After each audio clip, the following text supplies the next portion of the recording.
My name is Therese Marlowe, though most call me Tess. I am 68 years old, a retired librarian, and a widow who raised one son, Evan, on my own after my husband Robert passed away. My days had become quieter in recent years, filled with the small routines that comfort a woman who once poured her entire life into her family. I believed I had done well, sacrificing, guiding, and supporting my only child. I thought love and loyalty were enough. I was wrong. It began with a phone call that felt like a blade. I had dialed Evan, meaning only to ask the simple question every mother asks with anticipation: when is the wedding? His new wife, Kara, picked up instead. Her voice, dripping with sugar and disdain, cut through me as she said, "We got married yesterday." Only people who mattered were invited. I froze. The words lodged inside me like stones. I looked around my living room, where the pink dress I had bought for the occasion hung carefully pressed in its garment bag. Next to it, the shoes I had chosen to match, still gleaming, waiting. On the dining table lay the wrapped gift I had chosen after weeks of thought. All of it rendered useless in a single breath. The cruelty wasn't in the secret wedding itself, but in the sneer beneath Kara's words. I heard her unspoken message. I did not matter. I, who had paid their rent for 3 years, who had helped Evan through college, who had driven across town late at night when their car broke down, apparently did not count as family worth inviting. Later that evening, I sat at my kitchen table staring at my phone. Photos spilled across social media as though mocking me. The smiling faces of Kara's family, glasses raised, arms draped around each other in the glow of chandeliers. The Canes had all been there. Her parents, her cousins, even distant relatives I had never met. And in each frame, my son stood beside his bride, eyes lowered, lips pressed tight, not once meeting the camera with joy. My place was empty, invisible, erased. The shame sank deep.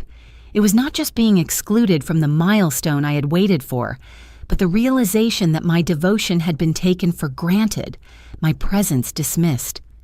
I whispered Robert's name into the quiet room, remembering the man who would have stood by me, who would have demanded respect.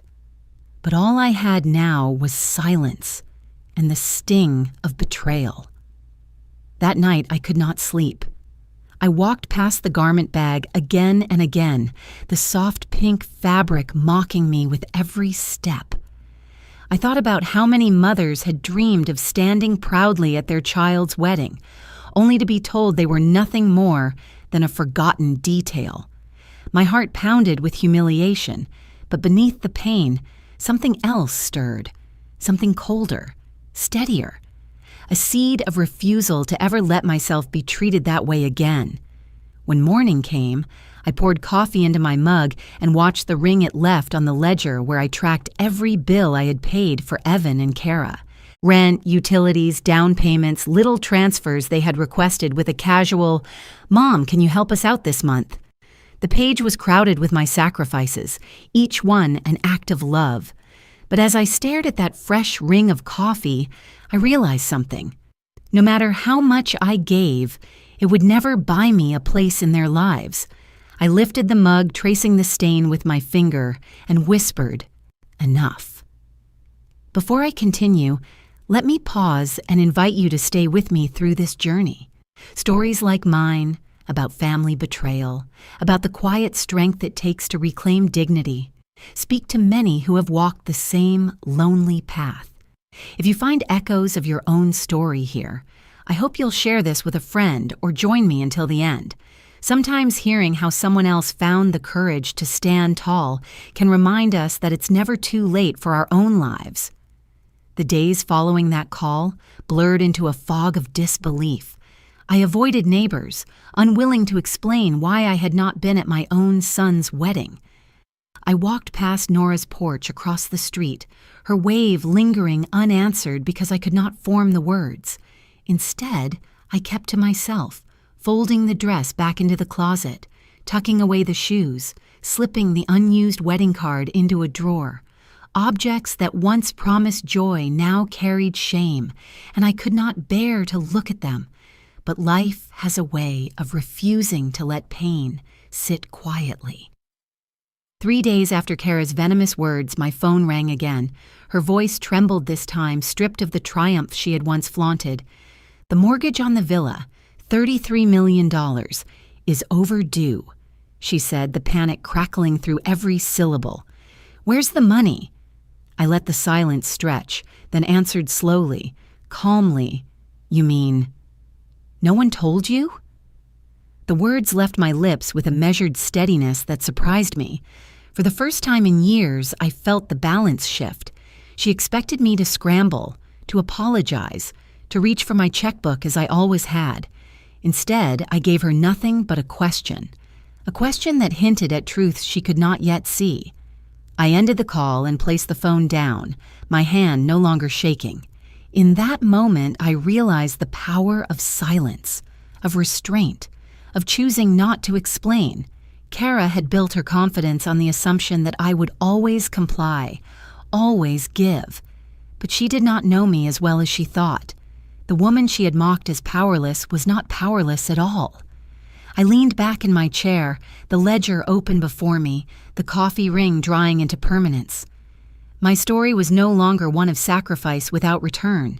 It was becoming something else, a story of awakening. 3 days passed like a long fever.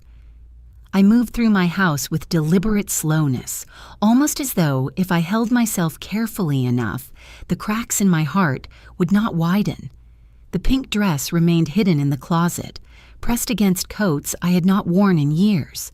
The coffee ring stain still marked my ledger on the kitchen table, the circle darkening into something permanent. I thought silence would give me peace, but silence has a way of pulling the truth out of hiding. It was late morning when the phone rang again. I saw Kara's name flash across the screen. I hesitated, the urge to let it ring gnawing at me, but a strange curiosity urged me to answer. Her voice was raw, jagged with fear. Tess, the mortgage on the villa is overdue. $33 million. They're calling in the payment. We need the transfer. Where is it? I held the phone close, but I did not rush to soothe her. Instead, I let her words hang heavy. Her panic was almost theatrical, as though she believed sheer desperation would pull me back into my old role of rescuer. You mean, I said slowly, evenly, no one told you? She gasped, the sound sharp like glass breaking. What do you mean by that? Evan said you were handling it. The broker called. The bank is threatening foreclosure. We can't lose this property, I thought about her earlier words. Only people who mattered. And felt a calm certainty rise in me. Kara, I replied, 3 days ago you made it clear I wasn't part of your circle of people who matter. I will not explain myself beyond that. Her tone changed, slipping from outrage to accusation. So this is your fault. You've forgotten the transfer. You let it slip. If this falls apart, it's on you. I drew a long breath and looked around the kitchen where light fell across the tiled floor. No, I said softly, it is not on me. It is on those who thought I would always be there, unquestioning, pouring myself into their plans without hesitation. There was a pause, a shuffle on the other end as though she was pacing. Evan will call you, she threatened. He'll make you understand. When the line went silent, I placed the phone down gently, my hand steady. For years, Kara's demands had sent my pulse racing, her approval and disapproval dictating the rhythm of my days. But not now. The calm inside me was new, like the first clear breath after a storm. That evening, I opened the ledger again. Each line was a memory of being needed but never valued. Rent checks, tuition payments, credit card bills. Now the numbers mocked the loyalty I had mistaken for love. I let the pages fall closed, deciding then that no more numbers would be written under their names. Later, Evan sent me a message. Just one line. Mom, Kara's upset. We need you to fix this. I stared at it. The the familiar tug of guilt flickering in me. I thought of the boy I had raised, the nights spent reading to him when fever burned his forehead, the afternoons on the bleachers watching him play ball. That boy was gone, replaced by a man who had allowed himself to be swallowed whole by someone else's hunger. I did not reply. My silence was my answer. The next morning, I folded laundry with careful precision, letting the rhythm of the task steady me. For the first time in years, I felt the outline of a plan taking shape. I was no longer drifting. The betrayal of the wedding, the panic in Kara's call, Evan's message, each was a stone, and together they formed a foundation. I knew I had to step off the path I had walked for too long, the one paved with self-sacrifice. As the day lengthened, I poured myself another cup of coffee and watched the steam rise. I thought about Robert, the man who had loved me with quiet steadiness, who would have told me to stop letting others strip away my worth. In my mind, I heard his voice, not loud but clear, "Stand up." So I did. I put down the cup and whispered aloud, "They don't know what I've already done." The words startled me because they were true. Behind their assumptions, I had already taken steps, small ones, quiet ones, to protect myself. Kara's panic was proof that her grand design was unraveling, and it was unraveling without my hand to hold it up. That night I slept, truly slept. Not because the hurt was gone, but because the balance had shifted. I was no longer begging for a place at their table. I was preparing to set my own. The morning after Kara's frantic call, I sat at my kitchen table staring at the dried circle of coffee on my ledger. That ring had become a symbol, darker than ink, a reminder of every time I had written a check or wired funds to cover someone else's choices. For years, I had believed generosity was love, that sacrifice proved loyalty. But now I saw the truth. I had been enabling carelessness, feeding a hunger that only grew larger with every gift. I opened the drawer where I kept the checkbook. The sight of it made me pause.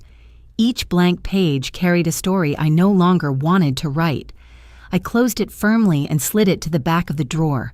My hands trembled, not from weakness but from a new determination that was just beginning to take root. That afternoon, I drove to the bank where I had managed my accounts for decades.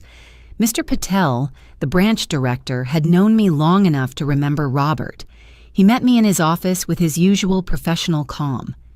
"Mrs. Marlowe," he said gently, "how can I help you today?" I folded my hands on the desk. "Mr. Patel, I need to secure my accounts. I've learned there have been attempts to file documents giving others authority over my finances. I never signed such things. I need every safeguard available." He listened carefully, then leaned forward. "You're right to act quickly. We have a program called Senior Safeguard Hold. It allows us to freeze any suspicious withdrawals or powers of attorney until you approve them personally."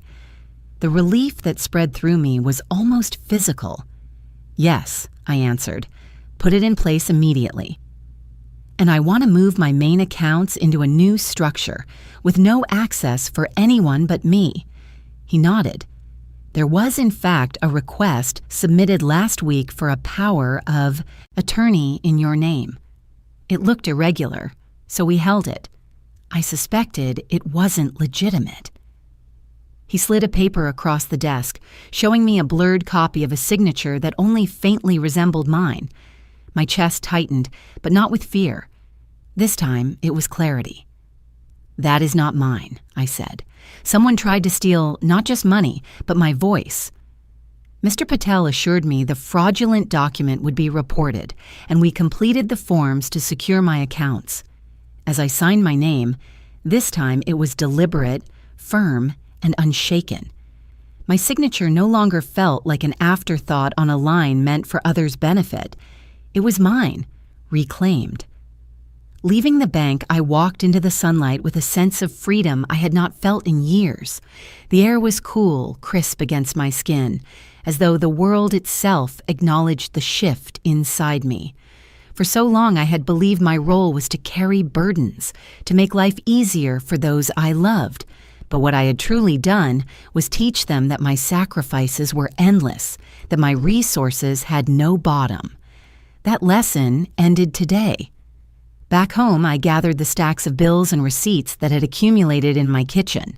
One by one, I sorted them, not to pay them, but to see clearly how much of my life had been spent covering expenses that were not mine. The pile of proof was sobering, a monument to years of quiet neglect of my own needs. I fed the papers through the shredder, the hum of the machine sounding almost like applause. When the last page disappeared, I sat in the silence of my house and felt something I had not felt in years: control. I thought of Kara's panicked voice, Evan's terse message, the assumption that I would continue to play the part they had written for me. But I had stepped out of their script. I was choosing my own. I poured myself a fresh cup of coffee and set it carefully on a handmade coaster instead of letting it stain the ledger again.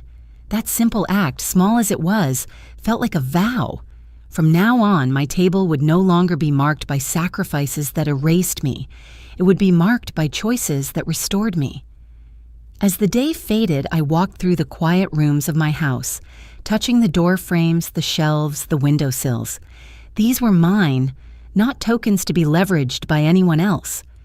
I thought again of Robert, the man who had taught me dignity matters more than wealth. I whispered into the empty room, "I am standing now." And I meant it. The knock at my front door came sharp and insistent, more like the pounding of someone who owned the place than a guest waiting to be welcomed. I opened it to find Evan standing there with Kara at his side, her arms crossed like a queen surveying her territory. Behind them stood a man in a dark suit, his briefcase gleaming, and another in a crisp jacket, who introduced himself as a realtor. Their presence turned the quiet of my house into a stage set for confrontation. "Mom," Evan began, his eyes avoiding mine, "we need to talk." His voice carried the edge of someone rehearsing lines handed to him. Kara stepped forward before he could say more. "You've put us in a difficult position," she declared. "The villa depends on you. If you just sign these papers, everything will be resolved." The lawyer, Mr. Rourke, opened his case with practiced efficiency, pulling out neatly stacked documents. "This is a power of attorney and an agreement to co-sign the mortgage. Routine, really. You simply sign and we can save the villa before the bank steps in." The realtor, Vince Calder, chimed in with a smile too polished to be sincere. "Time is of the essence, Mrs. Marlowe. This property is prime. We cannot afford delays. Sign now and your family is protected." I looked from face to face. Evan's eyes darted nervously as if he hoped I would rescue him without forcing him to ask. Kara's expression hardened into a mask of superiority, daring me to resist. The two men waited like vultures circling, certain their prey had no choice. I reached out and took the stack of papers. My fingers brushed the cold smoothness of the pen they had placed before me. I flipped through the pages, my eyes scanning the dense legal phrases designed to confuse. The words blurred into one truth. They wanted control, not just of money, but of me. My hand stilled on the final page. Slowly, deliberately, I closed the folder, and without breaking eye contact with Kara, I dropped the papers into the small wastebasket beside my chair. The sound of crumpling paper echoed louder than any raised voice. Kara's mouth fell open. "What are you doing?" she snapped, her voice high and sharp. "I am not signing away my life," I said, calm and steady. "This house, my accounts, my decisions, these are mine. I will not hand them to strangers who call themselves family only when they need something."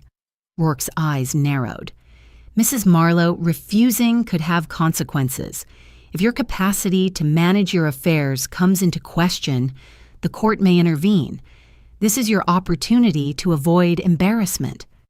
His veiled threat hung heavy, but instead of fear, I felt a cold certainty rise inside me. "Embarrassment," I repeated, "is believing that money entitles you to strip someone of their dignity." I suggest you leave my home." Evan finally spoke, his voice breaking. "Mom, please. Just do this for me. You don't understand how much is at stake." I turned to him. The boy I had once soothed through nightmares now standing as a man pleading for chains to be fastened around me. "No, Evan. It is you who doesn't understand. What's at stake is my freedom, and I will not trade it." Vince shifted uncomfortably, his salesman's smile faltering. Kara grabbed Evan's arm, her nails digging into his sleeve, fury radiating from her. "This is insane." "You'll regret this, Tess." "Perhaps," I answered softly, "but I will regret it more if I give away what is mine." The silence that followed was thick, broken only by the sound of papers rustling in the wastebasket. Finally, Rourke snapped his case shut, his expression cold. Vince muttered something about lost opportunities. Kara stormed out, pulling Evan behind her. He glanced back at me once, his eyes filled with conflict, but said nothing. When the door closed, I locked it and leaned against the frame, letting out the breath I had held through the entire exchange. My house felt different now, no longer just a shelter, but a fortress I had defended. I walked into the living room and straightened a picture of Robert on the mantel. His eyes seemed to meet mine, steady and approving. I whispered, "I stood my ground." For the first time in a long while, I felt the ground beneath my feet solidify. Their scheme had been bold, but it had shattered against something stronger than greed, my refusal. And with that refusal came a decision that was no longer fragile but firm. I would protect what was mine, and I would never again open my door unprepared. After the storm of that confrontation, my house felt both violated and renewed. Their voices still echoed in my ears, yet beneath the lingering sting was a quiet triumph. For the first time, I had not bent. Still, I knew defiance alone was not enough. I needed to rebuild myself piece by piece from the fragments their betrayal had left behind. The first thing I did was change the locks. The old keys that Evan and Kara had once used to come and go as they pleased now felt like open doors for invasion. I called the locksmith, and Ethan Summer arrived with a toolbox slung over his shoulder. He was young, kind, the son of the man who had run the hardware store in town for decades. As he worked, he explained the new system, one that connected to a camera I could view from my phone. "No one will step through your door without your knowing," he said. His words felt like more than technical assurance. They felt like a promise of safety. When he handed me the new set of keys, the metal cool and solid in my palm, I felt a weight lift from my chest. With my home secured, I turned my attention to myself. For years, I had neglected the small rituals that reminded me I was more than a source of money. I walked down the street to Cynthia's salon, the one I had passed countless times but never entered. She greeted me warmly, her hands quick and skilled as she trimmed my hair and brushed it into shape. As the mirror reflected back a woman with eyes less clouded, I felt dignity stir in me again. "You look lighter," Cynthia said with a smile. For once, I believed her. From there, I wandered into a small art studio where classes were posted on a chalkboard outside. Inside, I met May Chan, a painter with gentle hands and eyes that saw more than the surface. She welcomed me into a beginner's watercolor class, placing a brush in my hand as though it belonged there all along. At first, my strokes were clumsy, but as the colors bled together on the page, something inside me softened. "It isn't about perfection," May whispered. "It's about letting your spirit breathe." The paper dried with soft blues and greens, a fragile landscape that felt like a window into my own healing. That evening, I sat on the porch and watched the sun dip low, painting the sky with the same colors I had pressed onto paper. My neighbor, Nora Fields, crossed the street with a casserole in her hands. She had always been friendly, but that night her kindness felt like a lifeline. She set the dish on my table and sat across from me. After a pause, she confessed she had once been through something similar, excluded, manipulated, made to feel invisible by those who should have cherished her. Her words reached me in a way sympathy never could. She understood the hollow ache of being erased. "I have a door camera," she added gently, "and it's caught some familiar faces hanging around your driveway. I thought you should know she showed me the recordings on her phone. Evan pacing in the dark, Kara whispering furiously, Vince Calder lingering near the gate. Evidence, yes, but more than that, it was proof that I was not imagining the danger. Nora's courage in sharing it gave me strength. As we ate together, I realized how long it had been since I had shared a meal with someone who wanted nothing from me but my company. The simple comfort of warm food and honest conversation soothed places inside me that money could never reach. When Nora left, I carried the casserole dish back into my kitchen, placing it on the counter beside the ledger with the old coffee ring. The contrast struck me. On one side, years of sacrifice recorded in ink. On the other, a neighbor's gesture of pure generosity. It was a reminder that not all connections drain you. Some restore you. That night, I took the pink dress from the closet and laid it gently across the bed. For the first time, I didn't see it as a symbol of rejection, but as a marker of how far I had already come. It no longer mocked me. Instead, it reminded me of the woman who had endured humiliation and yet stood firm.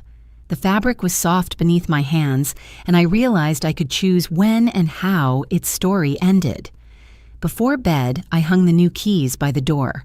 Their shine caught the dim light, a quiet declaration that my home was mine again.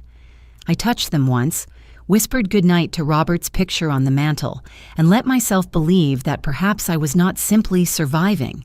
I was beginning to live again. The knock at the door came early in the afternoon, softer than the pounding from days before, but heavy in its own way. When I opened it, a woman stood there with a badge clipped to her sweater and a clipboard tucked under her arm. "Mrs. Marlowe." "I'm Ms. Delgado, a social worker. I'm here to conduct a welfare check. We received a report about your mental capacity and safety." For a moment, I couldn't breathe. The words fell, like stones, each one suggesting I was incapable, diminished, unfit to govern my own life. I knew immediately where it came from. Kara and her allies had moved to the next step. They weren't satisfied with pressuring me in my living room. They wanted the state to question my sanity. "I'd like to come in," Ms. Delgado continued, her tone firm but not unkind. "I need to ask you a few questions. Take a look around." I steadied my voice. "Of course." "But my attorney will be present." I picked up the phone and dialed Harper Collins. Within minutes, Harper's calm voice filled my ear, instructing me to hand the phone to Ms. Delgado. They spoke briefly, Harper reminding her of the procedural requirements, ensuring the visit would be documented properly. When Ms. Delgado hung up, she agreed to continue, but with transparency. She stepped into my kitchen and glanced at the table, where my ledger lay open beside a neat stack of envelopes. "Do you manage your bills yourself, Mrs. Marlowe?" I met her gaze squarely. "I have for over 40 years. Every check signed, every account balanced. I could tell you down to the cent what came in and what went out last month." I slid one envelope toward her. "Here is the receipt from my utilities. Paid early as always." She nodded, scribbling notes. Then she asked, "Do you feel safe in your home?" Safe. The word echoed inside me. I didn't until recently. I changed the locks, installed cameras, and secured my accounts. My safety is my responsibility, and I take it seriously. Her eyes flickered with surprise at the precision of my response. She asked more questions about my daily routine, my health, the people I trusted. I answered each with clarity, refusing to let doubt creep into my tone. I told her about the art class, about walking to Cynthia's salon, about the neighbor who had shared dinner with me. My life was not unraveling, it was rebuilding. When she asked about family, my chest tightened, but I kept my words measured. I have one son. I love him. But love doesn't mean blind obedience. He and his wife have made choices I cannot endorse. That does not make me incapable. It makes me human. She studied me quietly, then set her pen down. Mrs. Marlowe, from what I see here, you are lucid, independent, and aware of your circumstances. I will file this visit accordingly." As she rose to leave, I noticed a flicker in her expression, something between compassion and discomfort. Perhaps she had seen too many elders stripped of control without cause, their dignity siphoned away. Perhaps she knew the weight of false accusations. At the door, I thanked her. "You've done your job fairly. That means more than you know." When she was gone, I called Harper again. My attorney's voice was steady, reassuring. "They're laying the groundwork for a guardianship petition," she said, "but you handled this perfectly. We'll keep records of everything, each attempt. They make Will build our case against them." I hung up and stood in the quiet of my home. The new locks gleamed on the door, the keys hanging from their hook.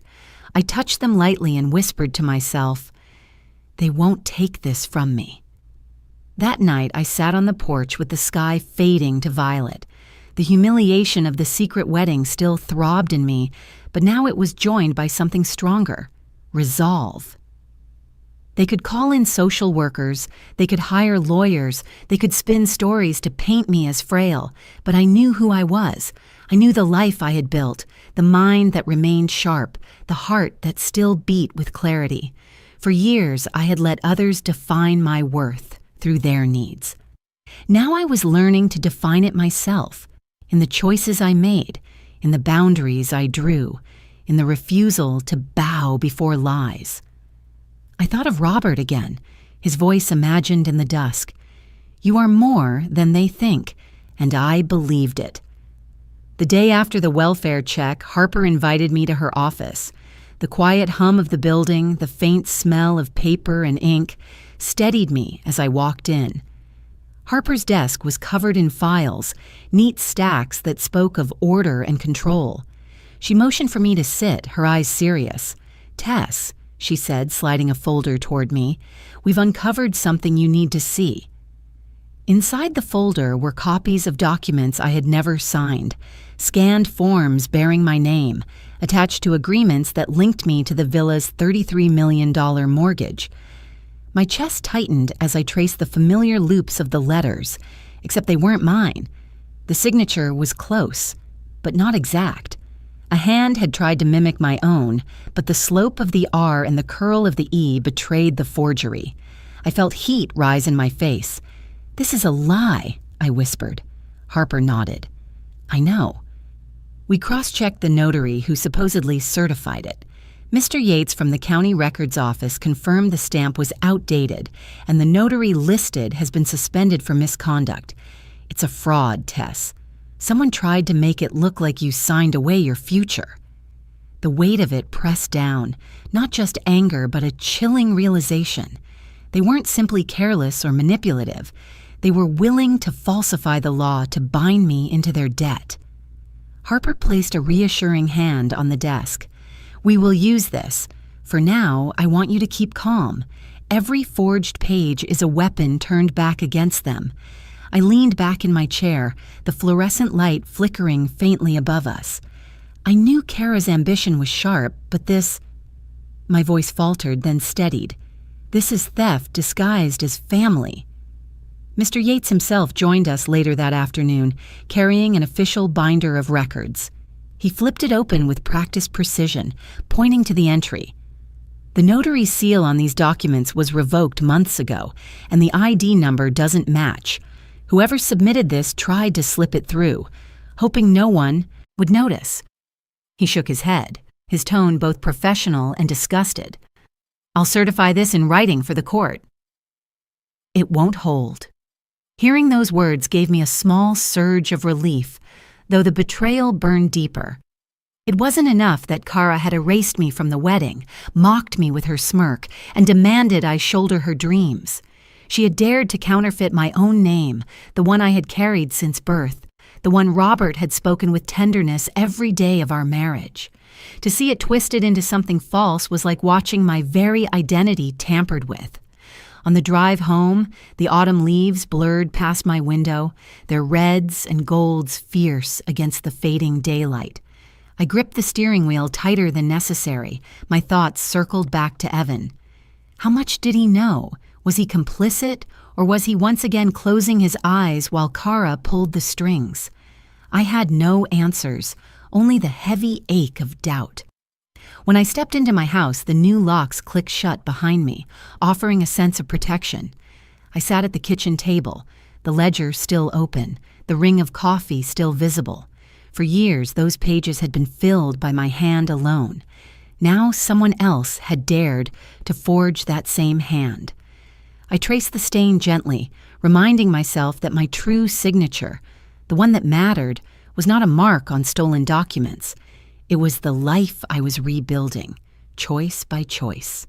I brewed tea, letting the steam rise as the kettle sang, and whispered to Robert's picture on the mantel. They tried to steal my name, but they don't know me. They don't know the strength you left behind. The house was quiet, but my resolve was loud inside me. I would not let their deception define me. I would answer it with truth, with proof, with the calm strength of a woman who had nothing left to lose and everything left to protect. The next step in Harper's plan was to gather testimony, pieces of truth strong enough to pierce through the lies being built around me. She reminded me that signatures and seals could be questioned, but voices, honest, human voices, often carried the most weight. I thought of the people around me, those who had witnessed small but telling parts of my story, and I realized how much their words mattered now. Our first stop was the pharmacy where I had gone for years. Mr. Benson, the pharmacist, greeted me with a weary smile when I walked in with Harper. "Tess, I was hoping I'd see you," he said, his voice tight with guilt. He led us into the consultation room, closing the door behind us. "I need to set the record straight. A few weeks ago, Kara asked me to sign a statement suggesting you were confused about your prescriptions. She said it was just a formality, that it would help with insurance. I should have known better. I signed without thinking, and it's been eating at me ever since." I sat across from him, my heart heavy but steady. "You can still make it right," I told him. "Tell the truth now." He nodded quickly, his eyes watering. "I'll prepare an affidavit. I'll swear under oath that you manage your medications perfectly well, that I've never had concerns about your memory or your judgment. I let myself be pressured once, but I won't let them use me again." Hearing his words felt like air filling a room that had grown suffocating. Harper placed a reassuring hand on his arm. "We'll draft the affidavit today. Your testimony will be invaluable."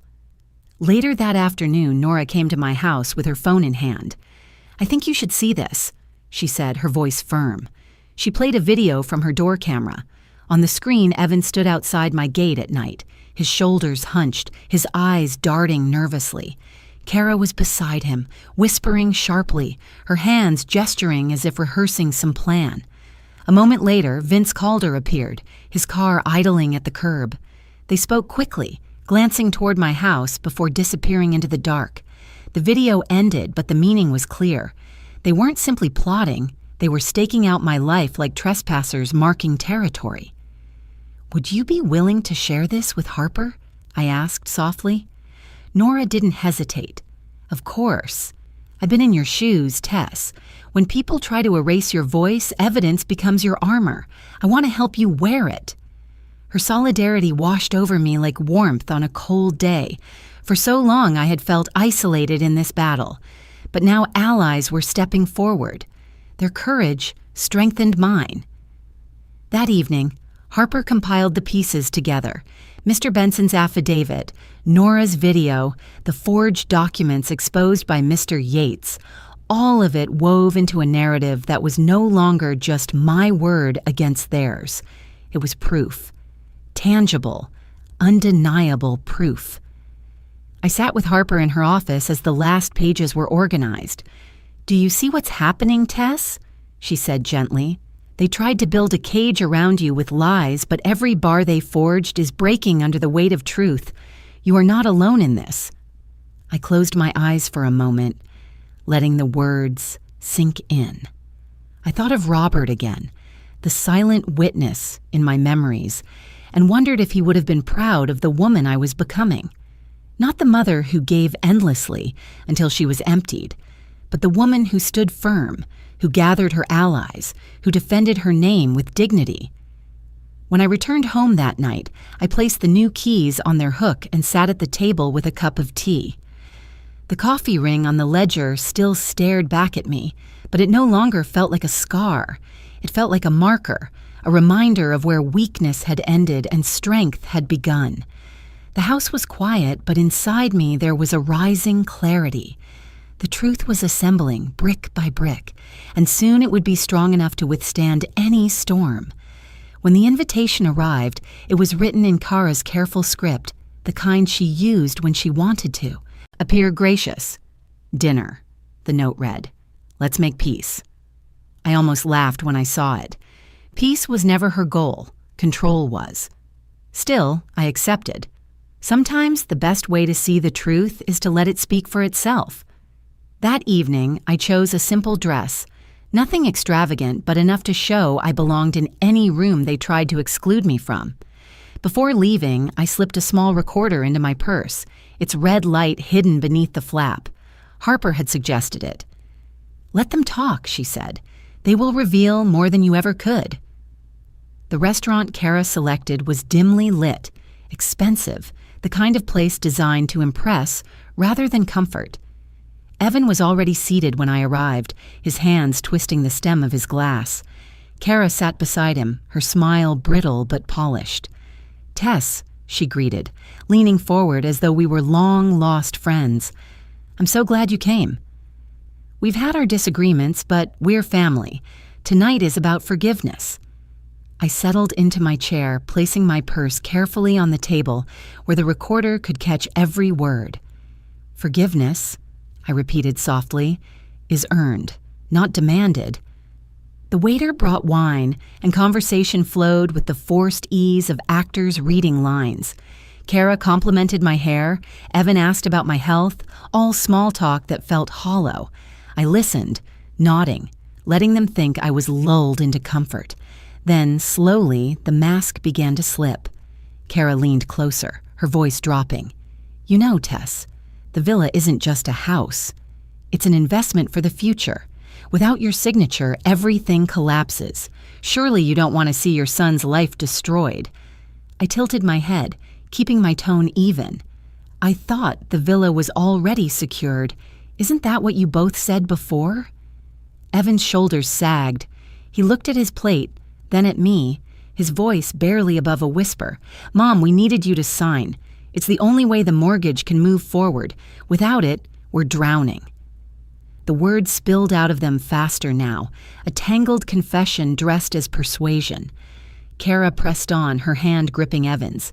"We tried everything, but the bank won't budge without your guarantee. We didn't mean to upset you with the wedding. We just—" She stopped, catching herself, but it was too late. I felt the recorder humming silently in my purse, capturing each syllable. My heart pounded, but my face remained calm. "So you admit," I said quietly, "that what you wanted all along was my signature, that the wedding, the invitations, the insults, none of it mattered compared to the paper you hoped I'd sign." Kara's eyes flashed with irritation, realizing too late what she had revealed. Evan shifted uncomfortably, his fork clattering against the plate.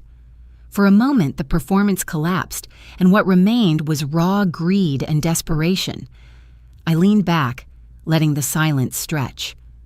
Finally, I placed my napkin on the table and rose. "Thank you for dinner," I said softly. "It has been illuminating." Kara reached out, her nails grazing my sleeve. "Tess, wait." "You can't just walk away. You're making a mistake." I met her eyes, steady and unflinching. "The only mistake would be to keep pretending I don't see you clearly." I walked out into the night air, the city lights flickering around me. My heart still raced, but not from fear. In my purse was proof, undeniable, uncoerced. They had spoken their truth, and I had captured it. The quiet strength of knowing I held their own words against them filled me with a calm I had never felt before. When I returned home, I placed the purse on the table beside the ledger. The coffee ring still marked the page, but now it sat next to something far more powerful. For years I had carried their weight in silence. Now at last I carried their confession. The morning after the dinner, I met Harper in her office once more. She listened as I played back the recording, her eyes narrowing with every word Kara and Evan had confessed.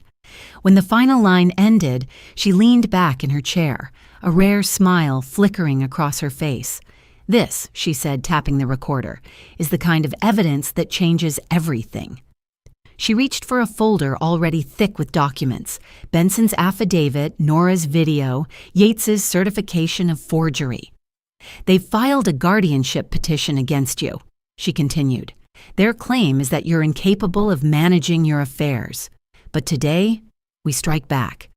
We'll file not only an objection but also a motion for the court to consider criminal fraud based on the forged notary. We present it all, side by side. They wanted to trap you, Tess, but they've built a case against themselves." Her words settled over me like a shield. For the first time, I felt the law leaning toward me, not away from me. She also scheduled an independent capacity evaluation. The judge will want medical confirmation. "I've arranged for you to meet Dr. Keating. He has no ties to them, and his reputation is impeccable." That afternoon, I drove to Dr. Keating's office, a modest building with shelves lined with books and a soft ticking clock on the wall. He greeted me warmly, his demeanor neither patronizing nor detached. "Mrs. Marlowe," he said, "I'm here to listen." That's all. The evaluation was thorough. He asked me about my daily routines, my finances, my health. I recited dates, balances, even the medication schedule I followed without fail. He tested memory with sequences of numbers, language with proverbs, judgment with scenarios. Each answer came not with hesitation, but with a clarity sharpened by the months of struggle. The more I spoke, the more I realized I wasn't proving myself to him. I was proving it to myself. At one point, he set down his pen and asked gently, "Do you understand why your family might be challenging your capacity?" I met his eyes. "Yes, because money blinds people. Because control is easier when you pretend someone else is weak. But I am not weak. I know exactly what I am doing." He nodded, writing his final notes. "You are more than competent, Mrs. Marlowe. In fact, you are remarkably sharp." My report will reflect that leaving his office, I felt a weight slide off my shoulders. For weeks, they had tried to cast me in the role of a frail old woman losing her grip on reality. But here was proof, clinical and undeniable, that I was not only capable, but thriving. Back at Harper's, we assembled everything into a single binder, thick with testimony, documents, recordings, and now the medical report. She slid it across the desk to me. "This is our arsenal," she said. "Tomorrow we present it in court. They expect you to cower. Instead, you'll walk in with the truth at your side." I placed my hand on the binder, the cool plastic beneath my palm, and felt a surge of quiet strength. My life had been written in ledgers, in sacrifices no one remembered, in coffee rings and faded receipts. But now my life was written here, too, in evidence, in law, in testimony that could not be erased. That evening, as I sat at home, I poured coffee once more and set it carefully on the coaster, not the ledger. The steam rose in the dim light, and I thought of Robert. I imagined his steady voice, not telling me to endure, but telling me to fight with dignity. I whispered into the silence, "It's begun." 2 days before the hearing, I walked into the branch to meet Mr. Patel. The bank was quiet, the kind of quiet that comes with polished floors and careful whispers. I was there to finalize a few protections, but as I approached the counter, I saw Evan and Kara already standing in Patel's office. My son's face was pale, Kara's jaw sharp with anger. The ambush had been set. Kara's voice carried across the room before I even entered. "We're here to withdraw from the joint account." My husband's mother agreed weeks ago, and we need those funds released immediately.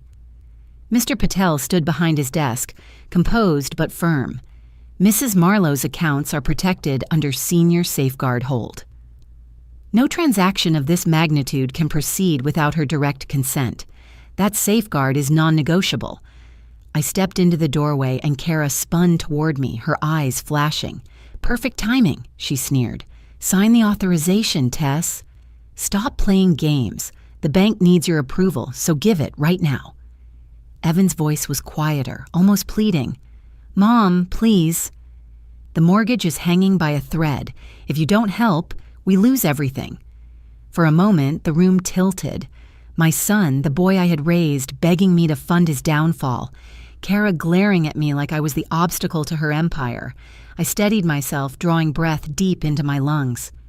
"No one told you," I said softly, each word deliberate, "that I've already closed every door you thought you could walk through." The silence that followed was so complete I could hear the ticking of Patel's clock. Kara's face drained of color, her mask of control slipping. Evan's shoulders slumped, confusion clouding his eyes. Mr. Patel cleared his throat, breaking the moment. "To be perfectly clear, Mrs. Marlowe has implemented protections specifically designed to prevent exploitation. Any attempt to access her accounts without her explicit consent will be flagged as potential fraud. Furthermore, this file," he tapped a folder on his desk, "contains communications we've already received from your associate, Mr. Calder. His emails implied intent to transfer liability onto Mrs. Marlowe. That evidence has been submitted for review." Kara's composure cracked. "You can't do this. You can't just freeze us out." "I didn't freeze you out," I replied calmly. "You did that yourselves, when you decided I wasn't worth inviting to your wedding, when you forged my name, when you tried to corner me in my own home. Actions have consequences, Kara. Today, you're standing in them." Evan looked at me then, really looked at me, as though seeing me not as a resource but as a person for the first time. His lips parted as if to speak, but Kara yanked his arm, silencing him with a glare. She turned back to Patel, spitting words like venom. "This isn't over. You'll regret siding with her." Patel remained steady. "I don't take sides. I follow the law, and the law is on Mrs. Marlowe's side." I turned to leave, but before I stepped out, I glanced back once more. "You thought I would always rescue you, always bend, always sign." But those days are over. Outside, the autumn air felt crisp against my face. My heart was racing, but not from fear. It was the rhythm of victory, of reclaiming ground I had lost long ago. For so many years I had allowed guilt to guide my choices, had handed over pieces of myself in the hope of being loved. Now I saw clearly, love that demanded my ruin was not love at all. Back home, I placed the ledger on the table and opened it one last time. The pages filled with sacrifices now looked like fossils of a woman I no longer was. I closed it gently, set it aside, and laid my new binder of evidence in its place. One book closed, another opened. The story was no longer about what I had given away. It was about what I had chosen to keep. The morning after the ambush at the bank, Harper called me to her office once again. She had a new folder spread across her desk, its contents more damning than anything we had seen before. "Tess," she said, sliding a series of printed emails toward me, "the villa isn't just about your son and his wife.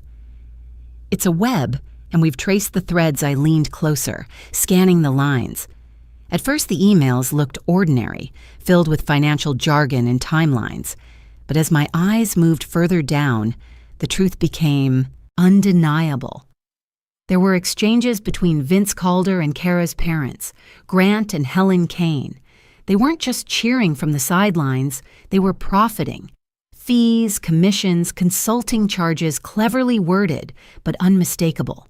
Every message confirmed they had been promised a cut of the mortgage if the deal closed with my signature. "Grant and Helen?" I whispered, the words tasting bitter. They stood at that wedding smiling, surrounded by their family while I was left outside. And all along, they were waiting to line their pockets with my name. Harper nodded grimly.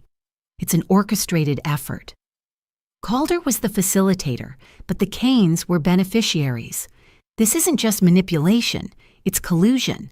And it shows the court this was never about family harmony. It was about money from the very beginning. I sat back, the room spinning for a moment. I remembered Helen's refined smile the one time we had met, her hand adorned with rings, her words polite but distant. I remembered Grant's booming laugh, his ability to fill a room with charm while keeping me firmly on the edge. They hadn't just tolerated Kara's ambition, they had fed it. And Evan, my Evan, had been swallowed by the whole design. Harper pointed to one particular line in the email trail. "Here, Calder confirms that once the mortgage cleared, a transfer of advisory fees would be wired directly to the Cains. It makes them complicit, Tess. They weren't passive observers. They were investors in your exploitation." The realization burned. It was one thing to be betrayed by a daughter-in-law who saw me as an obstacle. It was another to see an entire family weaving threads around me, turning me into the spider's catch while they feasted. I closed my eyes, letting the anger pass through me like a storm. When I opened them again, I felt sharper, clearer. "We present this," I said, my voice steady, "not just as evidence of fraud, but as evidence of motive. They wanted wealth, and they wanted it quickly. My erasure was part of the plan." Harper's eyes softened. "Are you ready for what comes next? This will expose more than just Kara.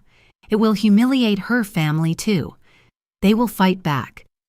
"I've lived through humiliation already," I replied quietly. "At the wedding, on the phone, in my own home. What more could they take from me now? Dignity can't be stolen. It can only be surrendered, and I am not surrendering." She nodded, gathering the papers into the binder. "Then we move forward. Tomorrow we bring this before Judge Ramirez." Driving home, I watched the streets blur past, but my thoughts lingered on Robert. He'd always taught me to read carefully, to see what lies between the lines. And here, between every polite greeting and every polished smile from the Cains, there had been greed hidden in plain sight. When I arrived at my house, I placed the binder on the kitchen table beside the keys, and the Ledger 3 objects now defined my fight. The old record of what I had given, the new locks that kept them out, and the evidence that showed their betrayal in black and white. That evening, I lit a candle and sat in the quiet glow, thinking of the web that had been spun around me. They had mistaken my silence for weakness, my generosity for ignorance, but the web was unraveling now, thread by thread, and soon it would collapse on those who had built it. The courthouse smelled faintly of polished wood and paper, a place where lives could change in the span of an hour. I walked through the doors with Harper at my side, the binder of evidence tucked under her arm. My steps were slow but steady, each one an act of defiance against the image Kara wanted to paint of me. Frail, incompetent, lost. I stood taller, even as eyes turned toward us. Inside the courtroom, Judge Ramirez presided from the bench, his expression unreadable. Evan and Kara sat across the aisle, their attorney, Mr. Rourke, whispering in their ears. Kara's smile was thin, brittle, her confidence rehearsed. Evan looked down, fidgeting with his tie, unable to meet my gaze. The clerk called the case, and Harper rose to speak. Her voice was calm but resolute. "Your Honor, the petition for guardianship is based on false pretenses and fraudulent documents. Today we present clear evidence that not only is my client fully competent, but she has been the victim of a calculated scheme designed to strip her of control over her life and assets." Rourke stood quickly, objecting, painting me as a confused woman, prone to mistakes, dependent on others. He cited moments cherry-picked from years of my life, times when I had been tired or forgetful, stretching them into a pattern that did not exist. My heart pounded as I listened, but I kept my eyes on the judge, not on him. Then Harper opened the binder. She laid out Benson's affidavit, Nora's video, the fraudulent notary, the emails linking Calder with Grant and Helen Kane, and finally the recording from the dinner. The courtroom was silent as my son's voice filled the air, confessing that they needed my signature to save the villa. Kara's plea followed, desperate, undeniable. Every lie they had built cracked under the weight of their own words. Dr. Keating testified via video, his professional tone leaving no room for doubt. Mrs. Marlowe is of sound mind. Her memory, reasoning, and judgment are well above average for her age. There is no clinical basis for guardianship. I sat still, my hands folded in my lap, but inside I felt something shift. For years I had carried guilt like armor, believing I was failing my son if I didn't give him everything. Now, in this room, the truth was being spoken aloud, not just by me, but by others who had seen and validated my strength. Judge Ramirez leaned forward, his hands folded. I have reviewed the evidence, and I have heard the testimony. The petition for guardianship is hereby denied. Furthermore, I am referring the matter of fraudulent documents to the district attorney for investigation. What was presented here today suggests intent to defraud, and this court cannot overlook that. The gavel struck, sharp and final. Relief washed over me like a tide. The chains they had tried to wrap around me had not only been broken, they had been turned into a case against them. Kara's face hardened, her lips pressing into a furious line. Evan slumped lower in his seat, his shoulders heavy with shame. Rourke gathered his papers quickly, his confidence shaken. For the first time, I felt the scales of justice tilt back toward me. When the session ended, Harper touched my arm. "You did it, Tess. You held firm. They underestimated you, and it cost them everything." As I walked out of the courthouse, the afternoon sun hit my face, warm and unwavering. I thought of Robert, of the vows we had once shared, of the dignity he had carried in every decision. I whispered into the open air, I stood my ground. And this time, the world had listened. In the days after the hearing, I watched the consequences unravel like a thread pulled from a tightly woven fabric. What had once seemed like an impenetrable wall of power built by Kara, her parents, and their allies now began to crumble under the weight of exposure. It didn't happen all at once, but piece by piece, as if justice preferred a slow, deliberate march. The first blow landed on Vince Calder. News spread quickly that the district attorney's office had opened an investigation into his dealings. I heard from Harper that agents had raided his office, boxes of files carried out under the watchful eyes of reporters. For years, Vince had built a reputation as a flashy broker who always closed deals. But now whispers filled the town that his empire had been built on half-truths and deception. He tried to reach out to Evan and Kara, but the emails Harper intercepted revealed his desperation. He was ready to save himself by pointing fingers, and Kara's name appeared more than once as the instigator. Next came the Kanes. Grant and Helen had polished themselves into fixtures of respectability, hosting galas and donating to causes that kept their names engraved on plaques. But the financial regulators were less impressed by charity than by the trail of money unearthed in Calder's files. Those consulting fees, tied to the villa deal, had triggered a tax audit. Suddenly, their perfect smiles and polished appearances couldn't shield them from the sharp eye of the law. Their accounts were frozen, and rumors spread that properties they owned might soon be seized. For Kara and Evan, the collapse came closer to home. The villa, that grand monument to excess, was repossessed. The mortgage company, unwilling to overlook forged documents and overdue payments, moved swiftly. I imagined Kara walking through its empty halls, her hands brushing walls she once claimed as proof of her triumph. Now, stripped of furniture and echoing with the sound of failure. Evan called me late one night, his voice heavy with exhaustion. "Mom, everything is falling apart." Calder's blaming Kara. The Canes are furious and the villa is gone. We don't know what to do. His words carried no anger this time, only confusion and fear. For a moment I almost softened, almost reached out as I had so many times before. But I stopped myself. Compassion did not mean returning to servitude. "Kara led you here," I told him quietly, "but you chose to follow." Consequences aren't punishment, Evan. They're lessons. What you do with them is yours alone. He didn't answer right away. I could hear him breathing, the weight of my words pressing into the silence. At last he murmured, "I don't know if I can fix this." "That's because it isn't yours to fix alone," I said, then ended the call before he could pull me back into his chaos. Meanwhile, Kara's fury boiled over in public. She stormed into Harper's office one afternoon demanding to speak to me.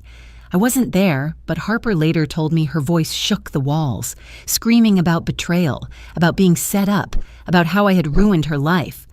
But even Harper admitted the rage was hollow. Without money, without the villa, and with her parents entangled in legal troubles, Kara was exposed for what she truly was, a woman who had mistaken greed for power. Watching from the quiet of my home, I felt no joy in their downfall, only a strange kind of solemnity. Justice rarely comes with fanfare.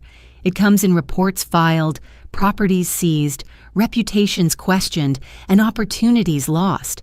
The people who had conspired against me now carried the weight of their own schemes. One afternoon, Nora came by with fresh flowers from her garden. She placed them in a vase on my kitchen table and said, "It's like watching dominoes fall, isn't it? One push, and everything that looked unshakable comes crashing down." I nodded, touching the petals gently. "But I didn't push," I said softly. "I only refused to fall." As evening settled, I sat on my porch with a cup of tea, looking out at the quiet street. For the first time in a long time, I wasn't waiting for the next attack, the next demand, the next humiliation. I was watching the consequences take their course, not with vengeance in my heart, but with peace. Their downfall wasn't my victory. My victory was in reclaiming my place, my dignity, and my silence. In the weeks that followed, the dust began to settle. The courtroom battles, the late-night calls, the relentless fear of being cornered again, those shadows slowly loosened their hold. For the first time in years, I woke up without dread, heavy on my chest. My mornings became my own again, filled with small rituals that felt almost sacred. One morning, I walked through the rooms of my house and realized it no longer felt like a sanctuary. Too many memories clung to its walls. Evan's footsteps echoing down the hall, Kara's voice sharp in my living room, the sight of documents spread across my table demanding my signature. I decided it was time for a change. I called a realtor, not Vince, but someone Harper recommended, a man with no ties to the Canes or their poisoned circle. Within a month, my house was sold. I moved into a modest apartment overlooking the river. The first night I slept there, I listened to the water rushing beyond the windows, its steady rhythm like a lullaby. I placed Robert's picture on the nightstand, beside a lamp that glowed warm and soft. For the first time since his death, I felt as though I had stepped into a place that belonged only to me. The keys to this new home hung on a simple ring by the door. I touched them each time I walked past, a reminder of freedom earned rather than granted. No one else had copies. No one else could enter without my consent. That small fact gave me more peace than any grand gesture ever could. I began to fill my days with things I had once pushed aside. May invited me to join a local exhibition of watercolor paintings. I hesitated, but she insisted. I brought 3 pieces. Landscapes, gentle and quiet, each painted during moments when I rediscovered fragments of myself. To my surprise, people lingered in front of them, asking about my process, about the emotions behind the colors. When I heard someone say, "It feels like calm after a storm," tears welled in my eyes. They had seen me through my art without knowing my name or my story. Cynthia cheered when she saw me walk into her salon for regular appointments, not out of obligation, but because I wanted to. Nora and I began hosting small gatherings in her backyard, a circle of women who had each carried their own scars. We shared meals, laughter, and stories that stitched us together. What began as survival slowly transformed into community. One afternoon, a letter arrived from the state banking regulator. At first, I thought it was another demand, another reminder of what had been taken from me. But as I opened it, I saw words of gratitude. They thanked me for reporting the fraudulent activity, noting that my case had exposed a wider pattern of exploitation against seniors. My action, they said, had helped protect others. I pressed the letter against my chest, overwhelmed.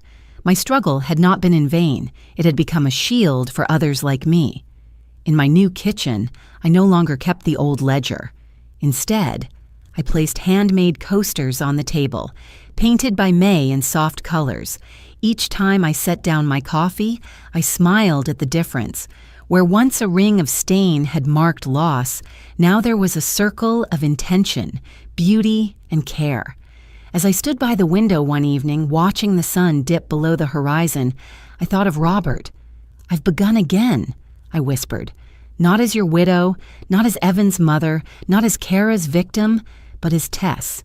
Just Tess." The river carried the light of the setting sun, shimmering with quiet resilience.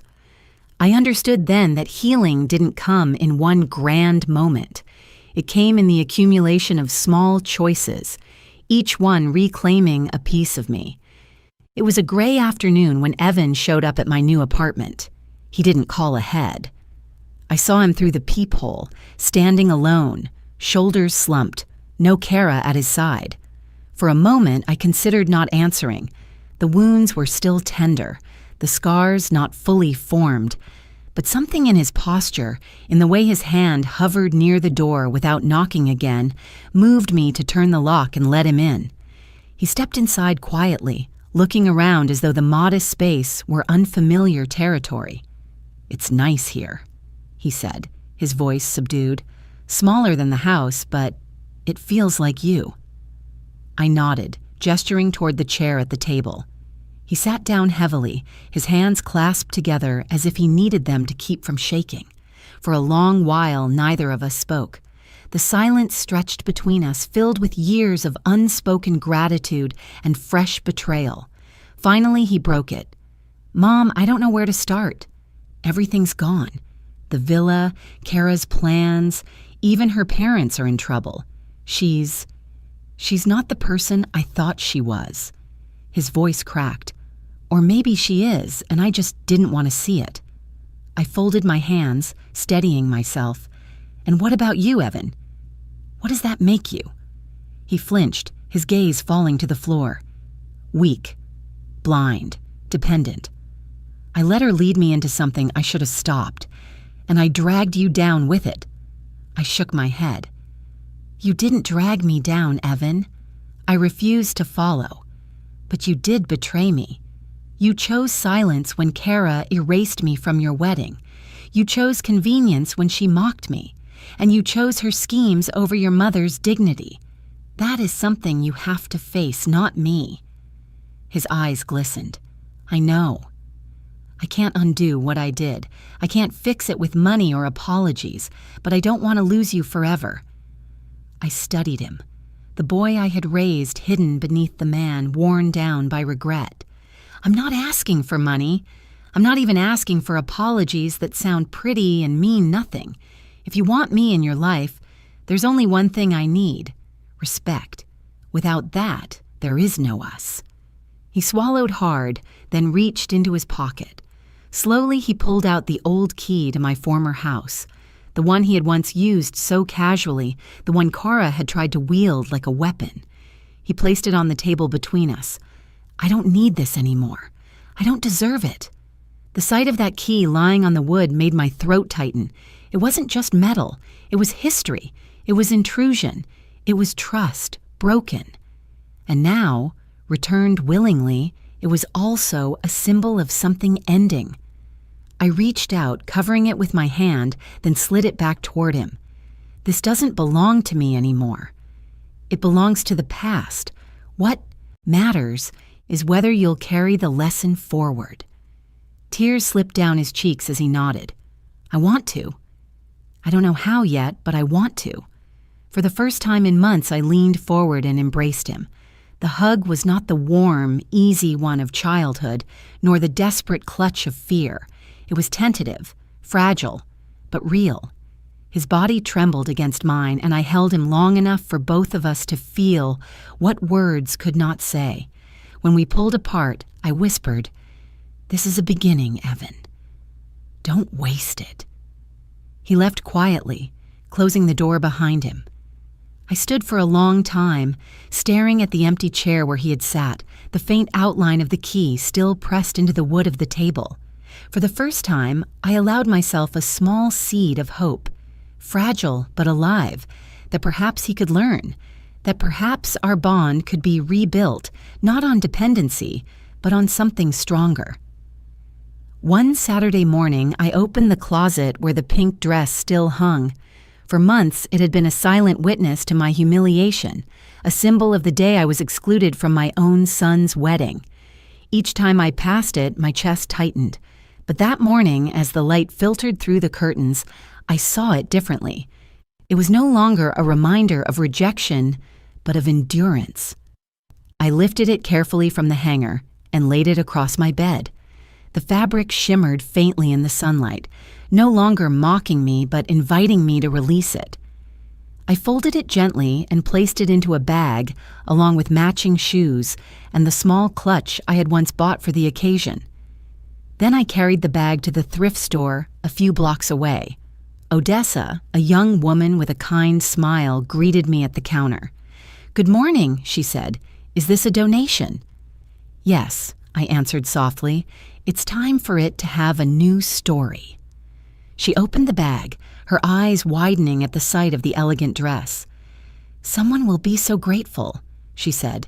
"It's beautiful." Her words made my throat tighten, but I managed to smile. "I hope it brings someone joy." As I walked out of the store, my steps felt lighter. For so long, I had kept that dress as proof of my pain, as if holding on to it gave meaning to what I had endured. But letting it go gave me something far greater: freedom. Back at my apartment, I brewed a pot of coffee. The familiar aroma filled the kitchen, rich and warm. I set the mug carefully on one of the painted coasters May had given me. No new stains marked my ledger, no fresh rings to remind me of sacrifices gone unnoticed. Instead, the coaster carried the imprint of intention, of care. Later that week, an envelope arrived in the mail. Inside was a handwritten letter from Odessa. She explained that a young bride-to-be had chosen the pink dress for her wedding, tears streaming down her face as she held it. "Your quiet strength dressed us in dignity," the letter read. "Thank you for giving someone a beginning where you once had an ending." I sat at my kitchen table with the letter trembling in my hands. The tears came, but they were not the tears of shame or humiliation I had shed before. They were tears of release, of gratitude, of knowing that my story had come full circle. What had once symbolized erasure had become a gift, carrying with it a piece of me that was no longer bound by sorrow. I placed the letter beside Robert's picture, letting his silent gaze witness this moment too. It felt as though he were there, smiling in quiet approval, proud not of what I had lost, but of what I had chosen to reclaim. That evening, I stepped onto the balcony as the sky turned to soft hues of lavender and gold. The river reflected the colors back at me, a mirror of the calm I now carried. I thought of the keys hanging by the door, the new locks that kept me safe, the coasters that replaced stains, the dress that had found a new home. Each motif that had once bound me now freed me. I whispered into the evening air, "The circle is closed." And in that whisper, I felt the final weight lift from my shoulders. The seasons shifted as I settled into my new rhythm of life. Autumn gave way to winter, and the air carried a chill that no longer felt like loneliness, but like clarity. My days began with coffee set gently on a painted coaster, afternoons often spent with Nora, May, or Cynthia, evenings quiet but full of peace. What once had been the chaos of defending myself was now the calm of reclaiming myself. News of the others reached me in fragments. Vince Calder accepted a plea deal, his once flashy reputation reduced to court records and fines. Grant and Helen Kane faced penalties of their own, their wealth fractured by tax authorities. Kara disappeared from sight. Some said she left town altogether. I did not ask. I did not care. The storm had consumed itself, leaving me untouched in its wake. One morning, I received a short message from Evan. It read simply, "I want to start again." I stared at those words for a long time. My heart ached with all the years lost, but I typed back only one sentence: begin with respect. It was not a rejection, nor was it a full embrace. It was a boundary, clear and firm, the foundation for anything real that might come after. I looked around my apartment then, at the small signs of my new life. Robert's picture stood on the shelf, his steady presence still with me. The letter from Odessa rested in a frame on the table, reminding me that even pain can be transformed into a gift. The keys hung by the door, a symbol of protection and choice. These objects, ordinary to anyone else, told the story of my survival, my refusal, my quiet rebirth. With a gentle resolve, I went online and booked a ticket to a place Robert and I had once dreamed of visiting but never had the chance. Santorini, a place of cliffs and blue waters. It wasn't an escape, but a declaration. My life was not ending in silence. It was expanding, still filled with possibility. That evening, I sat on the balcony, the river stretching out before me, the sky painted in fading gold. The world felt wide again, no longer shrinking under the weight of others' demands.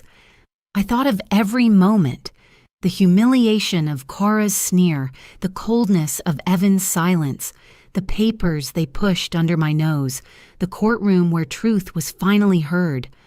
All of it had led me here, to this quiet strength that hummed beneath my skin. I whispered into the dusk as though Robert were listening, "I am free." The words did not tremble. They stood steady like the woman I had become. The night deepened and lights shimmered across the water.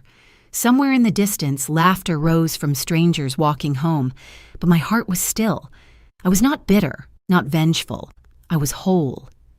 My story was not about wealth or betrayal, not even about loss.